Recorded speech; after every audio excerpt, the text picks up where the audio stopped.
What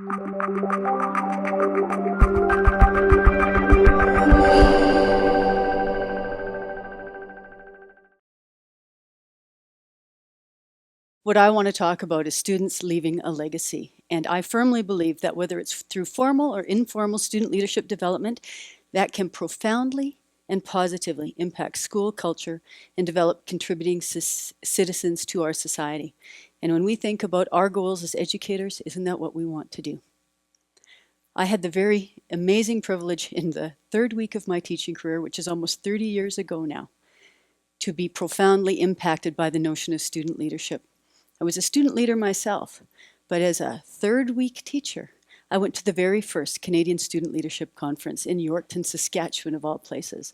But nobody can put on a party like Saskatchewan, folks. 1,000 of us descended on Yorkton Regional High School. 800 amazing student leaders, and 2 of them were with me, and 200 teachers, advisors, all committed to making a difference in their schools and communities. And I thought, wow, if we could harness the energy in this space and take it back to our respective schools, we could change the world. That imprinted upon me as a teacher, and it certainly impacts upon me as an educational leader, and it gives me opportunity to make a difference in every school in which I work. And I certainly am committed to that at Birchchurch High School right now. I think any of us who got into this gig really want to help kids change the world. Isn't that what we're about? We want to help kids become the people we think they are capable of becoming. But we also have to help them embrace the notion of leadership. It's a mindset. It's also exposing them to a set of skills and frameworks so that they are empowered to lead, to take on the challenge of leadership, because it doesn't just happen. It was Mark Scherenbrock at that first leadership conference, and I've probably heard him 15 times since then, whose little phrase, leave a place better than you found it, really has driven what I try to do as an educator in my entire career. And I insist that students, when we're working on leadership projects, have that mindset. Leave a place a little better than you found it. Maybe it's the classroom you're borrowing for your meeting. Maybe it's the school community in which you work. Maybe it's the province in which you live, or you've got those big dreams and you want to make a difference on a global stage. Embracing that notion, that growth mindset, leaving a place a little better than you found it, is a key to effective leadership. But we have to also recognize, and there was an allusion to it earlier today, in any group of people, we've got the sort of 20-60-20 rule. 20% of the people are going to be positively wired, committed to making the place that they're in a wonderful place to be. They're leaders. We have 20% of people perhaps on the other end, disenfranchised, disillusioned, not necessarily connected to their communities the way we might like, but leaders in their own right. And then 60% in the middle, whom we are trying to sway, hopefully to make good choices and decisions. In fact, we'd like to move that whole group of people in a positive direction so they can make a difference in the world. But I think we need to also embrace that notion that Jim Collins shared in his book, Good to Great, that good is the enemy of great. The challenge for student leaders is to take that up, and it's not easy. Good enough is not good enough, and too many times kids are willing to settle for that, and not just kids, but adults. Leadership deserves a commitment to excellence, and if we want to make change and help students make change in the world, we have to help them embrace that notion. I also think that something every single person can achieve, students and staff, is to be their best. It's not about being the best. Unfortunately, we live in an inherently competitive society where people want to be the best. Well, how about an achievable goal that can make a difference for everyone every day? Every day we can wake up and say, I want to be my best for the world. I am a bit of a broken record because I put that in every speech, every time I have an opportunity to talk to kids, whether it's graduation or assemblies. Be your best. That's all we ask. And when student leaders take up that notion, they do make a difference. People have alluded to the fact that we live in transformational times, and that 21st century skills that we are requiring of students to successfully navigate not just their school experiences, but their experiences in the broader context are immense. But I think it's kind of cool because I've been doing student leadership for quite a long while now. And I think that the skills that we've asked of student leaders are actually all of those ones that we talk about now in such a nouveau way. I think about them as project managers, frankly. Think of the student leadership projects you've done. You're actually project managers. You've run activities for amazing kids and made a difference in their lives. You've created the activity, proposed it, communicated it, publicized it, planned it, executed it, problem solved probably through it, reflected on it, I hope, and then taken time to celebrate. That really is the context of 21st century skills. Another thing, though, that we have to help student leaders understand is it is not about you. And I heard that this morning in Michael's talk, is it's about being committed to something bigger than oneself. Now, I work with high school students, and oftentimes, ego can get in the way. So when we're trying to help student leaders be their best, we have to help them understand you have to be committed to something greater than yourself. It's not about me, it is about we. That old adage, there's no I in team, really does make sense. We want to foster that notion of being collaborative and cooperative versus competitive, which I know we are societally sort of pushed toward. And it's not always easy because we have sometimes that natural inclination to compete. I think it's important, though, that we give student leaders structures and frameworks to help them be more effective. It's exposing them to skills and to resources that can help them do what it is we hope they will do. We need them to establish a common set of values, know what their vision and mission will be. If they can use accessible, non-inflammatory language when they're working with their peers, because they have to put their ego to the side, it can help them be more successful. They need to have a common set of goals that help them align in their work. Timelines and action plans are also really important. If they don't see sort of the proof in the pudding, as someone else spoke about today, and see some of the fruits of their labor, it can be a disincentive. They need to be sustainable in their work. And frankly, leadership is the longest season of the year, any coaches, I will tell you that. We need them to see the fruits of their labors. They need to reflect on that. What did we do well? What would we do differently next time? Creating space of mind to recognize what it is they've done, and then celebrating that. One of the things that we've done in our school in the last couple of years is deliberate recognition assemblies. There's so much good work that goes on, and there's so much that we have to celebrate. It's important, and we've committed to taking time to do that. And interestingly, our student leaders run those assemblies for 1,000 kids, so it's a big and real audience. Another structure that we've given them, and I know that Mackenzie talked about it today, is the 7 Habits of Highly Effective People. I've done it with staff and students because if we're all working from the same framework and using common language, it can help all of us be more effective. 2 of the key habits that we do tend to focus on are begin with the end in mind, what's the goal we want to achieve, and then seek first to understand, then be understood. It's very easy for us to want our ideas about which we're passionate out there, perhaps to the detriment of others. But if we really want to make a difference and help kids make a difference in the world, we have to help them to understand it is about listening more than speaking. I want people to get rid of the yeah, but. You've heard it. You've been in a conversation where in your head, you're thinking about what you want to say because you're so intense about what it is you believe in.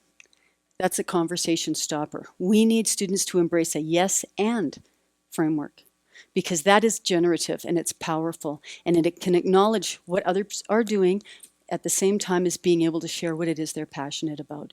It's generative and positive and powerful versus a yeah but conversation stopper.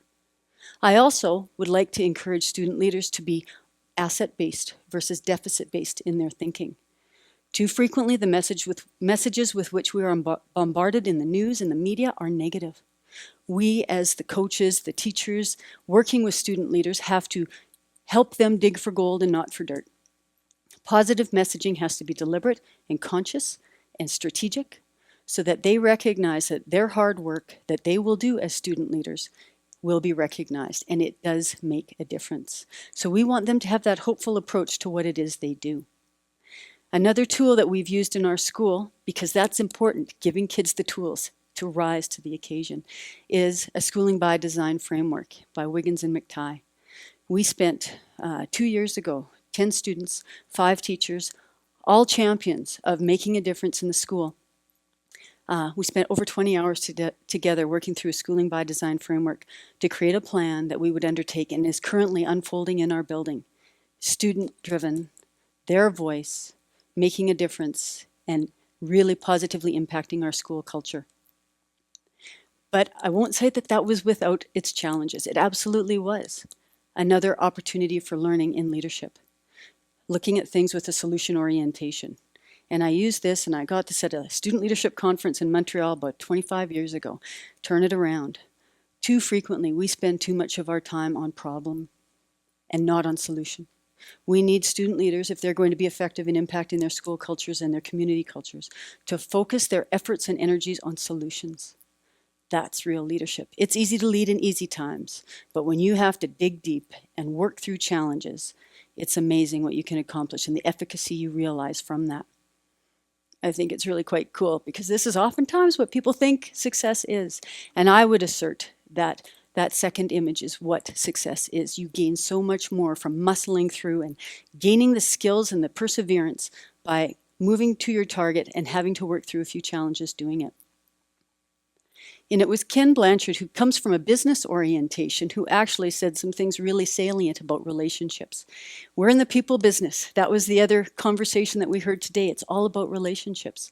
So we need to have foundationally trusting and trustworthy relationships. So building trust, giving students the opportunity to take leadership. We trust you. Go for it. We're working with students, so they're going to make mistakes, but we need to accentuate the positive. And when mistakes happen, which they will, which provide learning opportunities for us, then we redirect that energy. And did I mention how much energy a school full of high school students possesses? So if we can redirect that when mistakes happen, which they will, we're all going to be better for it. And as the adults working with student leaders, we can remove barriers and provide supports. I heard that this morning as well. My take when I work with student leaders and they come to me with an approach is, okay, why not? Unless there's something legal or a safety concern or financial that we can't problem solve, I say, why not? Let's go for it. Because when students bring ideas to the fore and make them happen, they are empowered. And they will continue to invest in their schools and communities for the greater good. So as the adults, we have the means to do that. And it was Don Tapscott in his book, Grown Up Digital, talking about the net generation, wanting a workspace that creates this. I don't know. I think about it. I think student leadership has always done this. School and fun do not have to be mutually exclusive. So when we have student leaders engaging in the work that they do to make their schools better places, they are making that positive difference. And I think we really need to look at purpose. When they know what their goals are, that's excellent. But we also want to ensure that they are purposefully engaged in their work and cultivating leadership with others. Because there's nothing worse than going to a meeting, and I'm sure we've all been there, where you're sitting there, oh, what am I doing here? It zaps your energy. But if you have purpose for being there, contributing to it, purpose equals energy, and it is generative. This year, we started a new initiative at our school called the Link Crew, and we have 49 of our senior grade 11 and 12 students mentoring our 226 grade 10 students. Students were invited to leadership. Some of them were shockingly surprised that people thought of them as leaders. It has been empowering for them, and they are difference makers as they are trying to help shepherd those grade 9s from grade 8 into 9 into successful high school students. As the adults, we have to help them develop their skills by asking compelling questions, and instead of plunging in and helping when things get a little rocky, which they can, we need to say, just help me to understand, why are we doing this? How are we doing it? Ask those clarifying questions that draws the leadership skills out of the students because we know they possess them. When they can more clearly articulate their goals and their mission, they're going to become better leaders. We all have to get comfortable with being uncomfortable. Sometimes the students are uncomfortable because they're being put into a position that they've not been in before, and they're spreading their wings, and it's a little frightening, but that's okay. We want them to take those risks. And for us, as the people who are the fixers, the organizers, the doers, the AAA type control freak people, it's okay. It'll be okay. So all of us have to get comfortable with being uncomfortable. We have to relinquish control, and kids have to be prepared to take some risks. And with those steps, we can have amazing things happen. And I love this, and I did get this off Twitter. That's what happens. It's like some of the kids shared today. They didn't realize that they were going to end up where they ended up doing what it was they were doing as student leaders, but wow, what they did. Their opportunities to collaborate and create are only limited by their own imaginations. And in fact, with us as the teachers, and I've got amazing staff who champion student leadership in our building, and I've worked with amazing people who I know have championed student leadership in other schools, that's the payoff.